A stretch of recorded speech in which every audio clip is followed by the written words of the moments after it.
자, 지난 시간에 이어서 형사법, 헌법, 범죄학 출제 비율에 관해서 살펴보도록 하겠습니다. 다시 한번 말씀드리지만 이 출제 비율은 2022년도부터, 그러니까 2년 후부터죠. 2022년도부터 개편되는 출제 과목, 출제 범위입니다. 그러니까 현재 경찰 채용 시험 출제는 지금 여러분들한테 설명드리는 내용과는 다릅니다. 자, 먼저 형사법은 형법과 그리고 형사소송법이 합쳐져 있는 과목이죠. 형법과 형사소송법이 합쳐져서 형사법이라는 과목명으로 사시문항이 출제가 되고요. 그 내용에서 출제 비율을 살펴보면 형사소송법이 30%, 형사소송법이 30%, 그리고 형법 총론이 35%, 형법 강론이 35% 이렇게 출제되도록 지금 계획되어 있습니다. 형법 총론 그리고 형법 강론이라는 말을 아마 여러분들이 처음 들으실 것 같은데 학생들은 주로 법률 과목 같은 경우에는 법 과목 같은 경우에는 대부분 총론, 강론, 뭐 총칙, 각칙 이런 형태로 구성이 되어 있는데 형법 총론 같은 경우에는 형법이 어떤 법인가? 형법은 뭐 예컨대 범죄와 형벌에 관한 법률이다라고 할 때 범죄를 법률적 요건으로 하고 이 요건 범죄 행위라는 법률적 요건을 충족했을 때 법률 효과로서 형벌이라는 게 주어진다. 그리고 이런 범죄와 형벌에 관한 법률이 바로 뭐다? 형법이다. 이런 내용부터 출발을 해서 그러면 범죄란 무엇인가? 형법상 범죄란 무엇인가에 관한 설명, 그렇죠? 구성 요건에 해당하며 위법하고 유책한 행위를 범죄라고 하는데 이런 내용은 여러분들이 형법 시간에 따로 또 공부를 할 테니까 굳이 간단하게 총론, 강론이라는 게 어떤 개념인지를 설명하기 위해서 여러분들한테 예시를 드는 거니까 굳이 뭐 필기를 한다거나 뭐 외우려고 지금 할 필요는 없다라는 거죠. 그리고 그 효과로서 형벌이 주어지는데 형벌은 어떤 형벌이 있는가? 뭐 예를 들어서 생명형 가장 크죠. 사형이죠. 그리고 자유형, 징역, 금고, 재산형, 벌금, 명예형, 뭐 자격 정지. 그리고 우리나라에는 지금 존재하지 않지만 신체형이라고 해서 태형 때리는 거 있죠. 그런 형벌들이 있고 그 형벌의 유형부터 해서 어떤 범죄를 저질렀을 때 그 죄의 몇 개의 죄가 성립하는가라고 하는 죄수론. 그렇죠?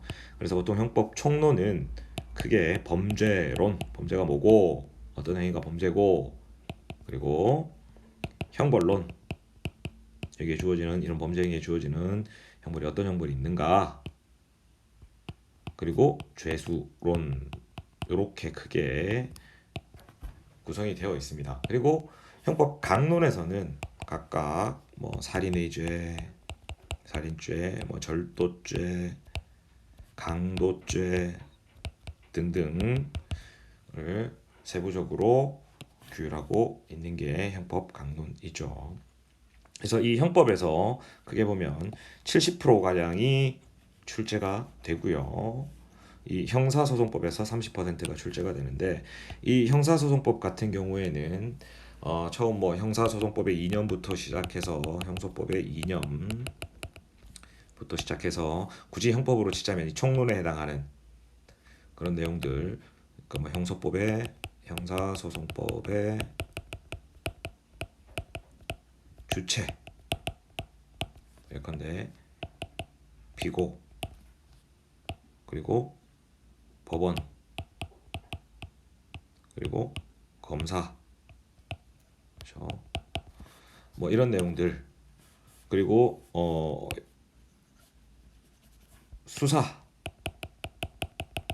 증거, 공판, 뭐 이런 형태로 구성이 되어 있는데 이 공판은 시험 범위에서 2022년도부터는 빼는 걸로 되어 있어요. 뭐 기존에도 이 공판의 범위에서는 많이 출제가 되지는 않았는데 경찰이 재판에 관여하지는 않죠. 이 재판에 관여하는 건 이제 아까 우리 형사법의 주체에서 봤듯이 피고인과 범죄자죠. 피고인과 그리고 검사는 유죄를 주장하고 피고는 무죄를 주장하겠죠. 그리고 제3자의 입장에서 법원에서 판단을 하는 거죠. 그래서 경찰이 제일 많이 관여를 하는 수사와 증거 파트에서 주로 출제를 하도록 되어 있다라는 거죠. 그래서 비율이 형법보다 작죠. 형법은 합쳐서 70%고요. 자, 그다음 헌법은 사실 헌법이 경찰 채용 시험에 포함되게 된 게 경찰개혁위원회에서 경찰이라는 어떤 기관 국민들의 기본권을 침해할 가능성이 높다라고 해서 어떤 뭐 인권 의식이라든가 이런 것들이 높아야 된다라고 하면서 헌법을 넣을 것을 권고를 했고요. 그래서 헌법 과목이 들어갔죠. 그래서 뭐 기본권론에서 80%, 그리고 헌법총론, 한국헌법의 기본 질서에서 20%가 출제가 예정이 되어 있습니다. 그리고 마지막으로 범죄학. 여러분들이 경행 경채 시험 명시를 하게 되면 헌법 과목을 보지 않고 범죄학 과목을 보겠죠. 자, 범죄학 같은 경우에는 먼저 범죄학 일반에서 10%. 범죄학 일반이라고 하는 건 범죄학이라는 학문이 어떤 학문인가? 범죄학이 왜 필요한가? 왜 연구할 필요가 있는가? 그렇죠? 그리고 범죄의 개념이 도대체 무엇인가? 아까 우리가 잠깐 이야기했었는데 형법 총론 이야기할 때 굳이 설명을 하자면 구성 요건에 해당하고 위법하며 유책한 이런 행위를 할 때 우리는 범죄 행위로 성립했다. 그래서 요 세 가지를 범죄 성립 요건이라고 합니다. 구성 요건 해당성, 위법성, 유책성. 근데 이건 법률적 개념인 거죠. 범죄에 대한 범죄가 무엇인가? 범죄가 도대체 뭐야? 라고 했을 때 법률적인 측면에서 개념 정의를 한 게 바로 형법적 측면에서 정의를 내린 게 바로 구성요건에 해당하며 위법하고 유책한 행위가 범죄다라고 이렇게 정의를 내릴 수 있는 거고요. 그렇다면은 구성요건에 해당한다라는 개념은 사실은 구성요건이라는 게 뭐냐면 이 형법이라는 법률에서 타인을 살해한 자는 예컨대 살인죄 같은 경우에 타인을 살해한 자는 사형, 무기 또는 5년 이상의 징역형에 처한다. 이렇게 규정이 되어 있어요. 그러면 구성요건은 뭐냐면 이 타인을 살해한다라는 행위를 하면 이 구성요건에 해당하게 되는 거죠. 그러니까 이 형법 법전에 있는 이런 내용들이 다 타인의 물건을 절취한 자는 타인의 재물을 물건이 아니라 재물을 절취한 자는 절취하는 행위를 이런 것들이 다 구성요건인데 원칙적으로 이 구성요건은 불법적인 것들을 나열해 놓은 거예요. 원칙적으로.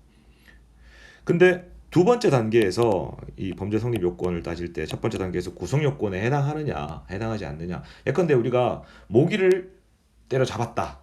구성 요건에 해당할까요? 하지 않을까요? 그렇죠. 구성 요건에 해당하지 않죠. 구성 요건에 아예 처음부터 해당하지 않는 행위예요. 근데 이 위법성은 원칙적으로 이 구성 요건이라는 건 불법적인 것들을 모아놓은 것인데 구성 요건에 해당하면 당연히 원칙적으로 불법하겠죠. 근데 이 두 번째 단계에서 위법성이 있느냐 아니면 없느냐를 따져주는 이유가 위법성이 사라지는 행위들이 있다라는 거죠. 구성 요건에는 해당하지만 위법성이 사라지는 행위. 우리가 흔히 이걸 위법성 조각 사유라고 합니다. 여러분들이 형법 시간에 다 할 거예요. 위법성 조각 사유라는 게 가장 대표적인 게 여러분들이 알고 있는 정당방위죠. 갑이 지우고 합시다.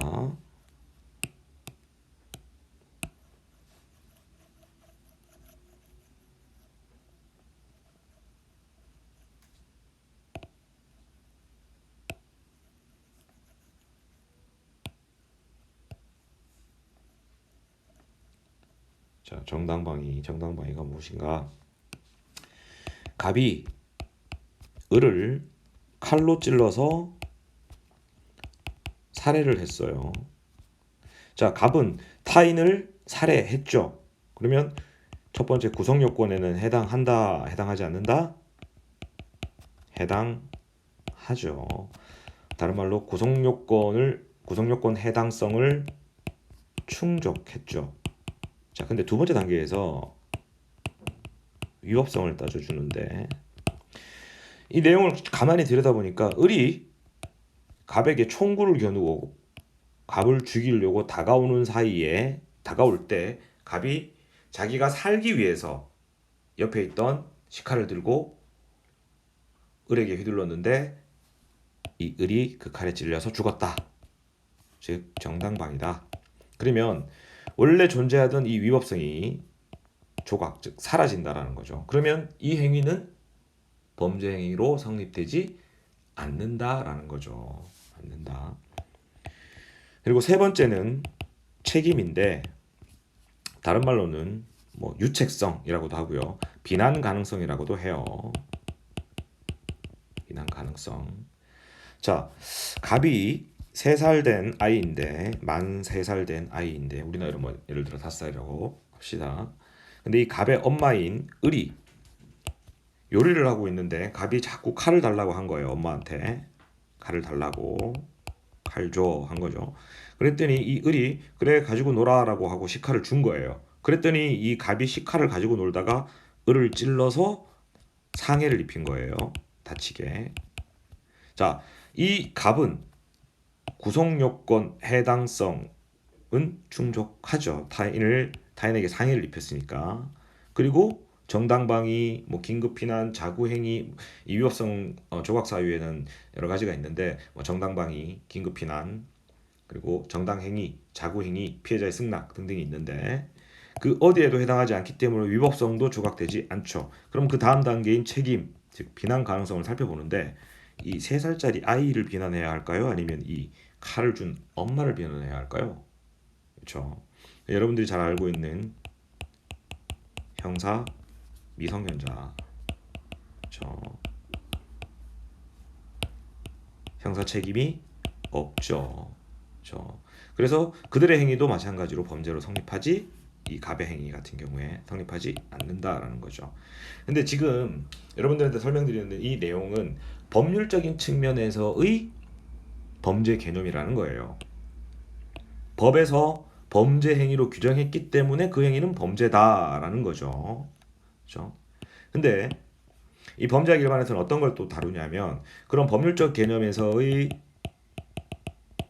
범죄 개념도 존재할 수 있고 사회학적 개념도 존재할 수 있어요. 무슨 얘기냐면 법률적 개념에서의 범죄 개념은 법에서 금지하고 있는 행위는 다 범죄야. 범죄라고 부르는 건 범죄야. 아주 간단하게 끝나요. 그렇죠? 근데 과연 우리 법에서 어떤 인간의 행위를 범죄로 만들어서 금지해야 할까에 대해서는 이 범죄 개념은 답을 내놓을 수가 없다라는 거죠. 그렇죠?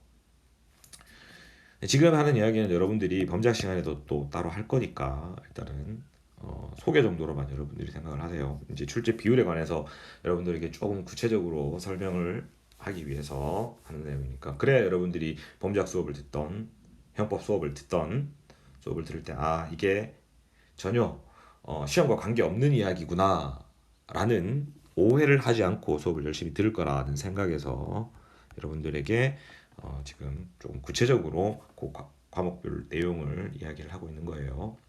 그러니까 뭐 이런 내용들이 경찰학, 뭐 중간고사 우리 이 클래스에 뭐 또는 기말고사 이런 데 출제되는 내용은 아니다. 그러니까 여러분들이 참고로 들어주시면 된다. 그럼 이 사회학적 측면에서의 범죄 개념이라는 건 가치하고, 즉 가치에 반대되고 우리 사회에서 가치 있는 행위다라고 하는 것에 반대되는 거죠. 무가치한 행위다. 뭘 가치한 행위다. 그런 행위들. 그리고 따라서 사회적인 행위가 바로 뭐다? 범죄다라는 게 사회학적 측면에서의 범죄 개념이라는 거죠.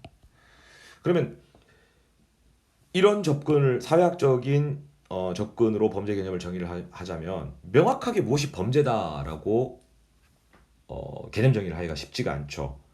왜냐하면 사람들마다 또는 뭐 국가별로 역사적인 어떤 배경에 따라서 다 가치관이 다를 수가 있어요. 그렇죠? 그죠? 그래서 이 사회학적 개념에서의 어떤 범죄 개념이라는 건 일의적으로 하나의 의미로 개념 정의를 내리기가 힘들다, 불가능하다라는 단점이 존재하고 법률적 개념에서의 범죄 개념 같은 경우에는 일의적으로 왜냐하면 범죄라고 되어 있으면 범죄다라는 거니까 개념 정의를 깔끔하게 내릴 수는 있지만 또 다른 한편에서는 도대체 어떤 행위를 범죄로 정의를 해서 금지를 시킬 것인가라는 것에는 답변을 할 수가 없다라는 거죠. 그리고 또 간단한 방법으로는 통계적 측면도 있어요. 통계적 측면에서의 범죄 개념 정의도 존재한다. 통계적 측면에서의 범죄 개념이라는 건 대부분의 사람들이 하는 행위는 정상적인 행위이고 극소수의 사람들이 하는 행위만이 비정상적인 행위일 것이다. 따라서 많은 사람들이 하는 행위는 정상, 그리고 아주 소수의 사람들이 우리 사회에서 아주 적게 발생하는 행위는 범죄이다. 이렇게 아주 간단하게 봐버리는 거죠. 그렇죠? 어쨌든 이런 그 범죄의 개념, 범죄가 과연 어떤 의미인가에 관한 내용들, 그 다음 범죄학을 연구하는 방법은 범죄 개념, 그리고 연구 방법에는 어떤 것들이 있는가, 어떻게 연구를 하는가, 그렇죠? 그리고 뭐 범죄학의 분야, 크게는 범죄학이라고 하는데 뭐 또 범죄 심리학도 있을 것이고요, 범죄 사회학, 그렇죠? 뭐 등등 다양한 분야들이 있는데 이런 내용들이 바로 범죄학 일반에 포함되는 내용이 되겠죠. 그리고 가장 많은 출제 비율을 차지하고 있는 게 범죄 원인론입니다. 범죄는 우리 사회에서 해결해야 될 문제인 건 틀림없죠. 사회 병리적 현상이죠. 해결해야 될 문제이죠. 근데 문제 해결을 위해서는 가장 먼저 원인이 파악되어야겠죠. 원인이. 따라서 이 원인을 밝히는데 여러 가지 범죄학 이론들이 존재해요. 여러 가지 뭐 사회 학습 이론이라든가, 그리고 뭐 통제 이론이라든가, 긴장 이론이라든가,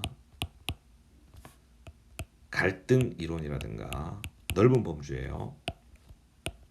그래서 아마도 여러분들이 긴장 이론 같은 경우에도 보면 머튼의 긴장 이론 이런 것들 들어봤을 거예요. 아마도 고등학교 윤리 시간에 한 번 정도는 배워봤을 것 같은데, 뭐 사회학습 이론의 대표적인 것 중에 하나는 서덜랜드의 차별적 접촉 이론 뭐 이런 것들도 있고요. 뭐 허시의 사회 통제 이론, 그렇죠? 막스의 갈등 이론 등등 이런 이론들에 근거해서 어떤 범죄의 원인이 긴장 때문이다, 또는 뭐 학습, 나쁜 친구를 만나서 그렇다, 뭐 어떤 범죄 중화 스킬을 배워서 그렇다, 아니면 자기 통제력이 부족해서 그렇다, 사회 통제가 부족해서 그렇다, 그렇죠?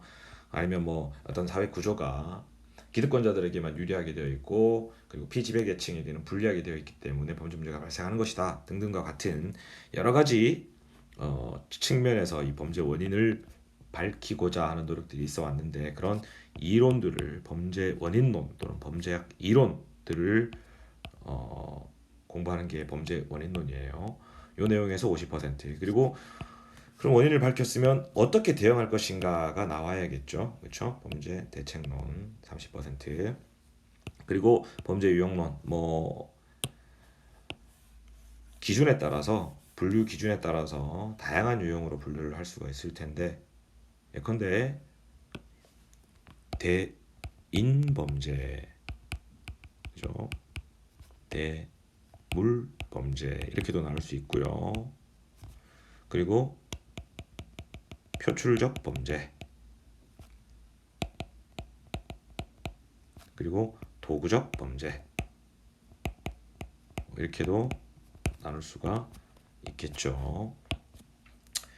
이거 외에도 뭐 더 유용화시키자면 뭐 우리 형법에 있는 것처럼 생명 신체에 관한 죄, 생명 신체에 관한 죄,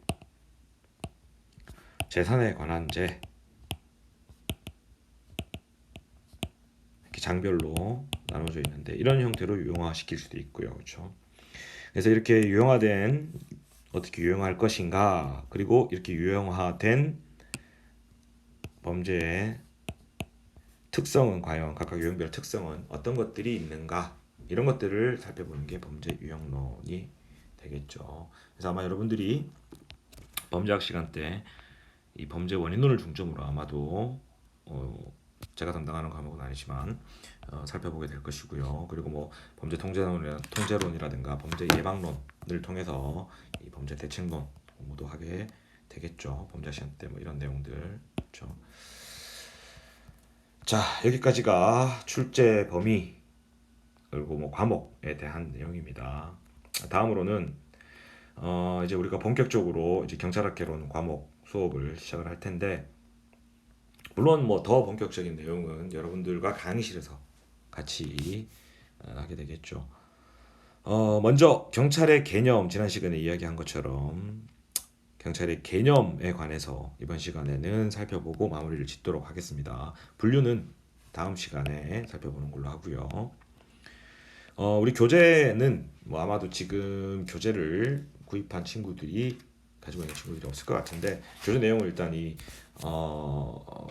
자료에 강의 자료 지금 여러분들이 보고 계시는 자료에 일단 타이핑을 해뒀으니까 여러분들이 요 내용을 일단은 온라인 강의 때는 보면서 참고하면 되겠습니다. 먼저 경찰의 개념은 크게 형식적 의미의 경찰 개념과 실질적 의미의 경찰 개념이 존재합니다. 형식적 의미의 경찰 개념이라는 것은 역사적, 제도적으로 발전해온 개념이고요. 실정법상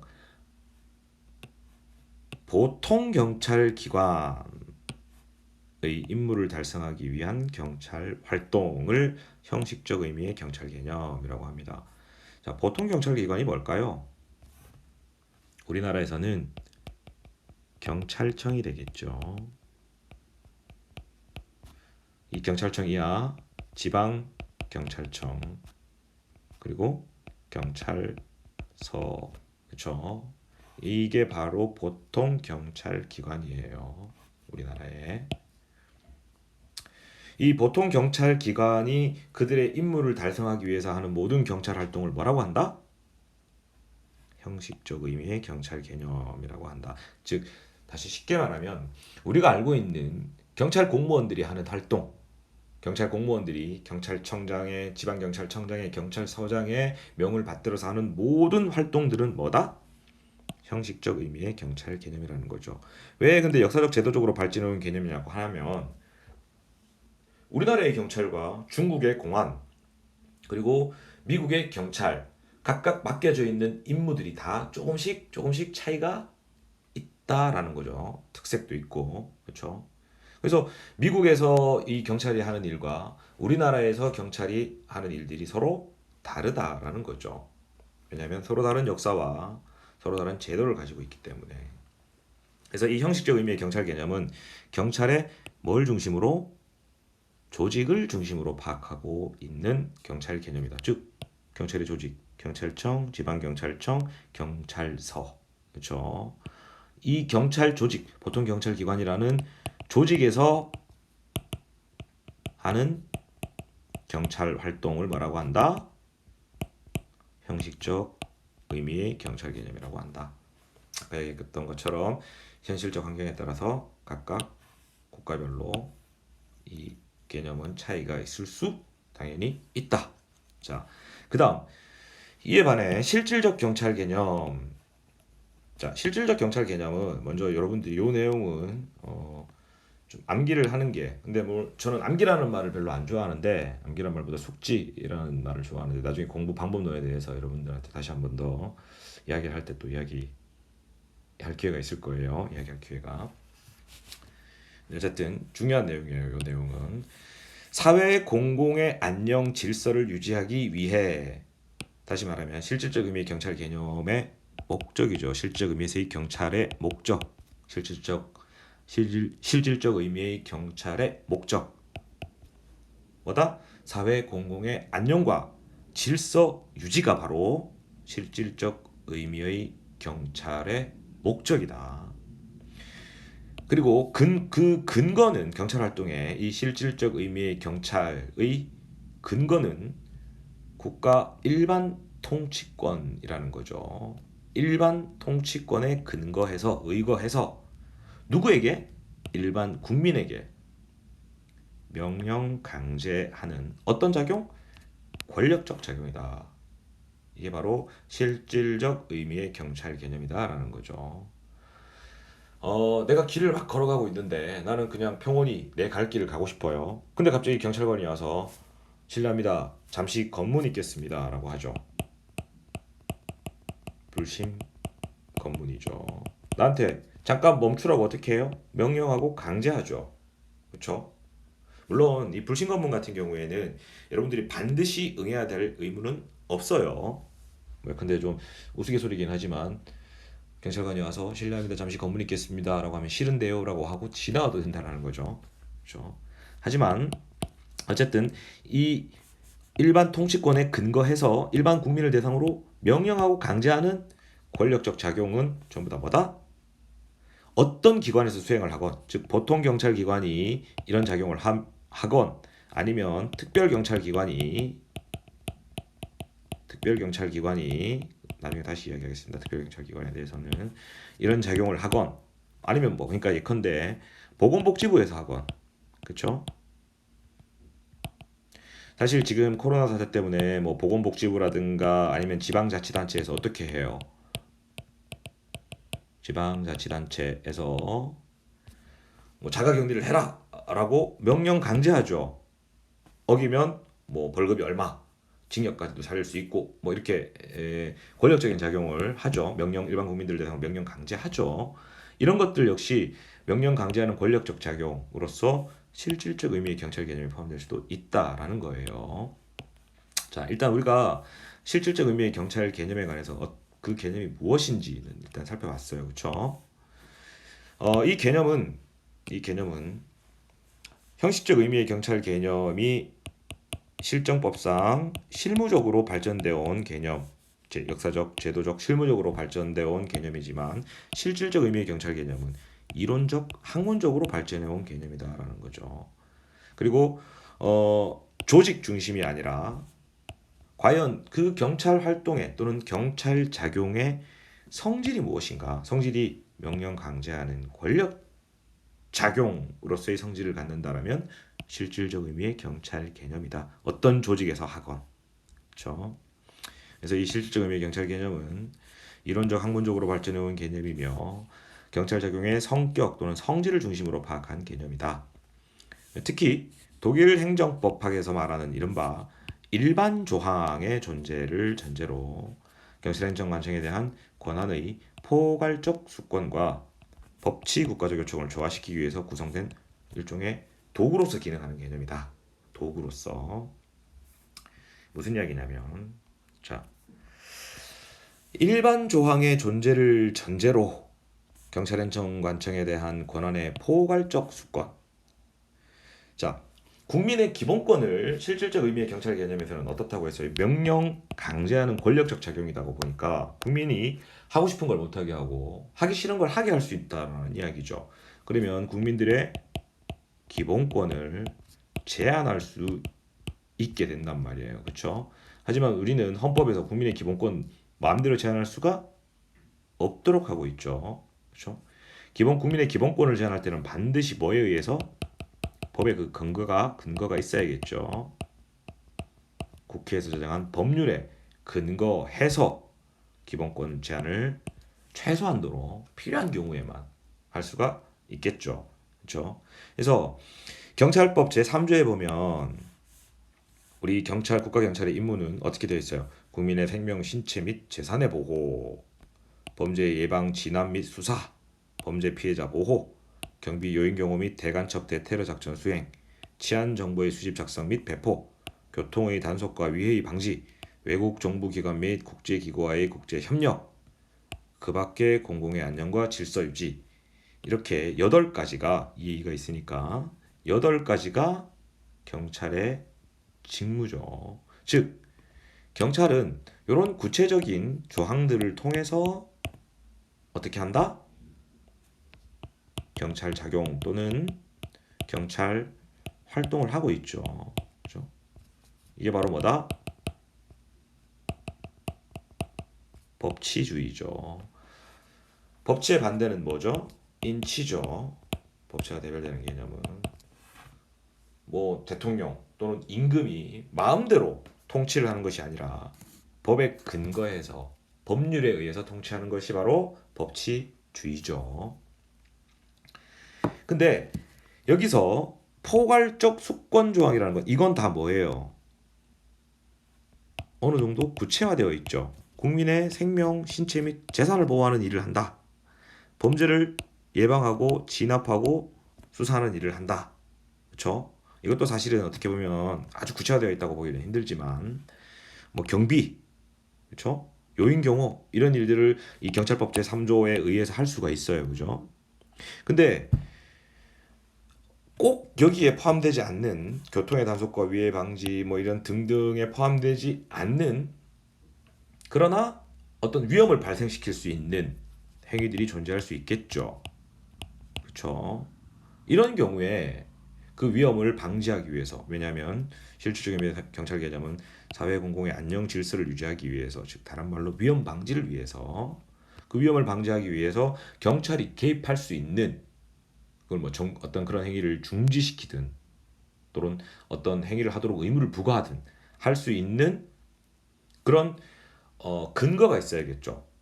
그게 바로 그 밖에 공공의 안녕과 질서 유지 활동을 한다라고 규정되어 있는 요 규정을 구체적인 어떤 내용이 아니라 뭐다? 포괄적으로 수권 즉 권한을 부여했다 이렇게 보는 거죠. 그렇죠? 그래서 독일 행정법에서 말하는 이른바 일반 조항의 존재를 이런 일반 조항의 전제를 사실은 이 규정은 나중에 여러분들이 경찰 행정법 시간에도 아마 하게 되겠지만 이걸 포괄적 수권 조항이 아니다라고 보는 그런 학자들도 존재해요. 뭐 소수이긴 하지만 근데 독일법 같은 경우에는 일반 조항이 존재한단 말이죠. 그래서 이런 일반 조항의 전제를 전제로 경찰행정관청에 대한 권한의 포괄적 수권과 법치국가적 요청을 조화시키기 위해서 구성된 도구 개념이 바로 뭐다? 실질적 의미의 경찰 개념이다 라는 거죠. 그래서 여러분들이 쉽게 기억하기 위해서는 사실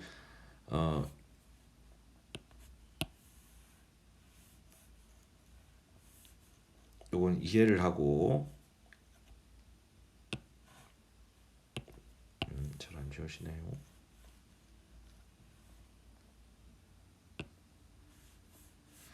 사회 공공의 안녕 질서를 유지하기 위해 일반 통치권의 근거를 두고 일반 국민을 대상으로 명령 강제하는 권력적 작용이 뭐다? 실질적 의미의 경찰 개념이다.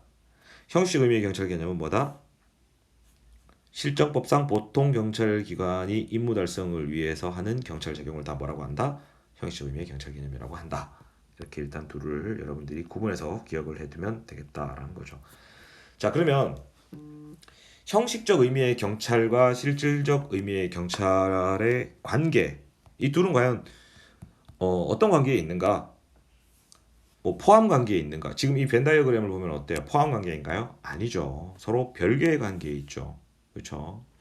대부분의 경찰 활동은 실질적 의미의 경찰 활동이면서 또 뭐다? 형식적 의미의 경찰 활동이다라는 거죠. 즉 다시 말해서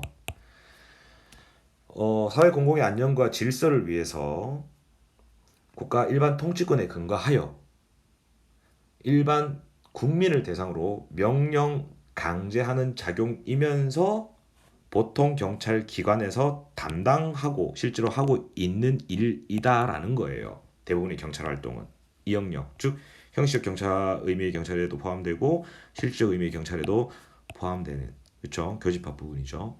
그렇죠? 대부분의 경찰 활동은 형식적 의미의 경찰 활동이면서 실질적 의미의 경찰 활동이다라는 거죠. 그런데 형식적 의미의 경찰 활동이면서 실질적 의미의 경찰에는 포함되지 않는 내용, 않는 것들, 않는 활동들. 다시 말해, 보통 경찰 기관에서 우리나라의 보통 경찰 기관에서 하고 있는 경찰 활동인 거예요. 정보 경찰, 그죠? 경찰서 정보과에서 정보 수집을 하죠. 보안 경찰, 예컨대 대공 수사, 그렇죠? 그리고 사법 경찰. 사법 경찰이 이제 범죄 수사와 관련된 것인데,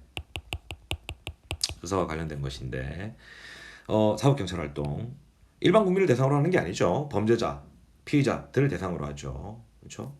그래서 경찰이 하고 있죠. 그리고 치안 서비스 제공. 하지만 정보 경찰 같은 경우에는 일반 국민을 대상으로 명령 강제하는 작용이 아니죠. 보안 경찰도 마찬가지고요. 사법 경찰도 아니죠. 치안 서비스 제공, 명령 강제하는 작용이 아니죠. 따라서 실질적 의미의 경찰 활동에는 포함될 수가 없다라는 거죠. 이런 활동들이 존재한다. 또 반대로 내가 집을 짓고 싶은데 뭐 구청이나 시청에 허가를 받아야 돼요. 아니면 내가 집을 지었는데 뭐 지붕이 뭐 어떤 건축법에 위반되도록 밖으로 뭐 벗어나 있다든가 경계선 밖으로 다른 구역을 침범했다든가 그러면 구청이나 시청 공무원이 와서 그러죠. 철거하시오라고 한단 말이죠. 그렇죠?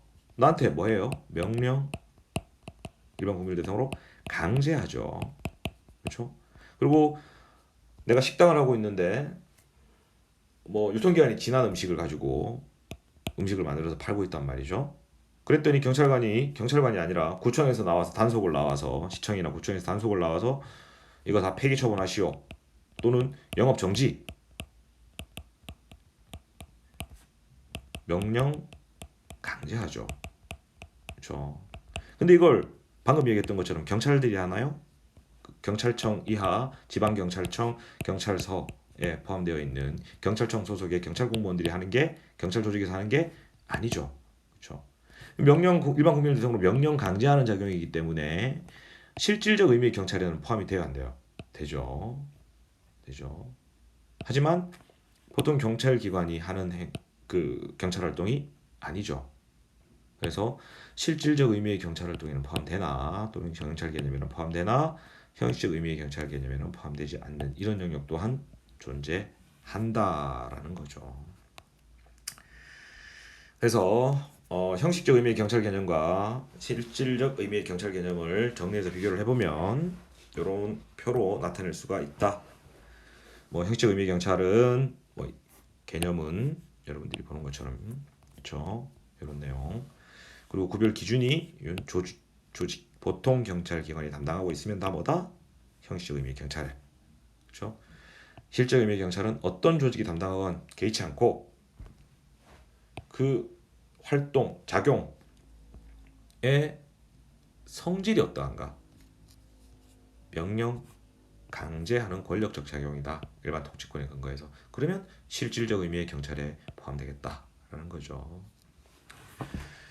그래서 이 관계를 중심으로 여러분들이 보면 형식적 의미의 경찰, 즉 보통 경찰 기관이 사회 공공의 안녕과 질서 유지, 위험 방지라는 실질적 의미의 경찰 작용을 행하는 경우에는 어때요? 양자가 일치하죠.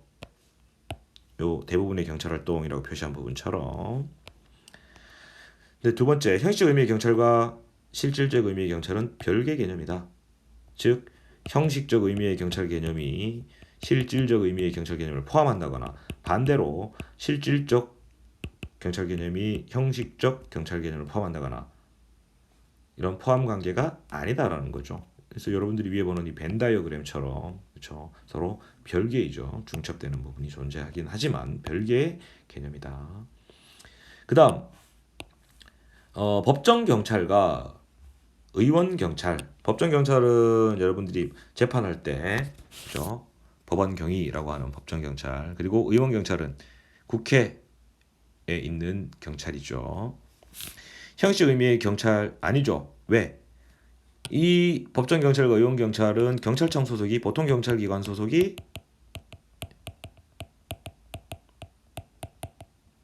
아니죠. 그죠? 따라서 형식적 의미의 경찰 활동에 포함될 수가 없죠. 그리고 실질적 의미의 경찰. 자, 이 법정 경찰과 의원 경찰이 일반 국민들을 대상으로 명령 강제하나요? 아니죠. 그 법원 내에 있는 사람들. 그쵸?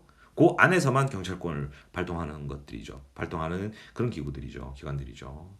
그래서 실질적 의미의 경찰에도 포함되지 않죠. 또 이 법정 경찰과 의원 경찰은 국가 일반 통치권에 근거하고 있지도 않아요. 그렇죠? 그렇죠? 그래서 실질 의미의 경찰에도 포함되지 않는다. 이 부분을 여러분들이 잘 기억을 해 두세요. 근데 개념을 이해하고 있으면 여러분들이 굳이 암기하지 않아도 알 수는 있겠죠. 자, 그다음 일반 행정기관이 아까 우리 이야기했던 것처럼 시청, 구청, 그쵸? 실질적 또는 뭐 보건복지부든 그쵸? 실제 의미의 경찰 작용을 하는 경우는 있으나 이런 경우죠. 건축경찰, 위생경찰, 영업, 산림, 경제경찰 등등 형식적 의미의 경찰 작용을 하는 경우는 존재할 수 없다. 당연히 그렇죠. 왜? 형식적 의미의 경찰 활동이 되려면 반드시 보통 경찰 기관의 활동이어야 하죠. 그죠? 근데 시청구청 형식적 보통 경찰 기관 아니죠. 그렇죠? 따라서 당연한 이야기가 되겠죠. 이 4번은. 자, 그러면 연습 문제 하나를 풀어보고 마무리하도록 하겠습니다. 자, 형식적 의미의 경찰 개념과 실제 기출되었던 문제예요. 실질적 의미의 경찰 개념에 대한 설명으로 틀린 것은 1. 실질적 의미의 경찰은 학문적으로 정립된 경찰 개념. 맞나요? 맞죠? 그리고 독일 행정법학에서 유래했죠. 실질적 의미의 경찰은 국민에게 명령 강제하는 권력 작용과 비권력 작용을 모두 포함한다. 맞나요? 권력 작용이라고 했죠. 권력 작용이 아니면 실질적 의미의 경찰일 수가 없죠. 그렇죠? 즉 실질적 의미의 경찰 개념의 핵심 키워드 중에 하나는 바로 뭐다? 일반 국민을 대상으로 명령 강제라고 하는 권력적 작용이다라는 거죠. 따라서 비권력적 작용은 실질적 의미의 경찰 개념에 포함될 수가 없죠. 그래서 2번이 답이겠네요. 자, 형식적 의미의 경찰이란 실정법상 보통 경찰기관이 관장하는 행정작용을 말하는 것으로, 그쵸? 보통 경찰기관이 관장하고 있죠. 경찰의 서비스 활동도 이에 속하죠. 그죠? 치안 서비스. 그죠? 자, 그 다음, 치안 서비스라는 거는 뭐 예를 들어서 여러분들이 그 명절 때, 연휴 때 집을 비우고 간다. 뭐 여러분들 관할 지구대 나 집을 비우니까 우리 집 근처를 순찰을 한 번 더 해주시라. 순찰 서비스를 한번 한다거나, 그렇죠? 뭐 그런 것들이 치안 서비스의 대표적인 사례가 되겠죠. 그리고 뭐 우리 집 보안이 좀 취약한데 창문을 뭐 외부에서 열었을 때 경보음을 울릴 수 있는 장치를 좀 설치를 해달라. 라든가 집 근처에 CCTV를 설치해달라. 그렇죠? 그랬을 때 뭐 그런 CCTV를 설치를 해준다거나 경보 장치를 설치를 해준다거나 하는 등등의 것들이 다 치안 서비스가 되겠죠. 명령 강제하는 게 아니잖아요, 그렇죠? 자, 그다음 형식적 의미의 경찰 개념에 입각한 경찰 활동의 범위는 나라마다 차이가 있을 수 있죠, 그렇죠? 우리나라 경찰, 중국 공안, 미국의 경찰, 영국의 경찰, 일본의 경찰 하는 일들이 다 다를 수 있죠.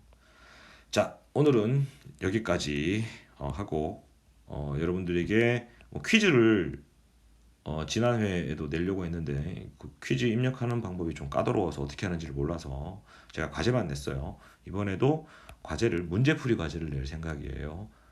낼 테니까 다음 시간까지 여러분들이 그 문제를 풀어서 제출을 할 수 있도록 그렇게 하겠습니다. 네, 수고하셨습니다.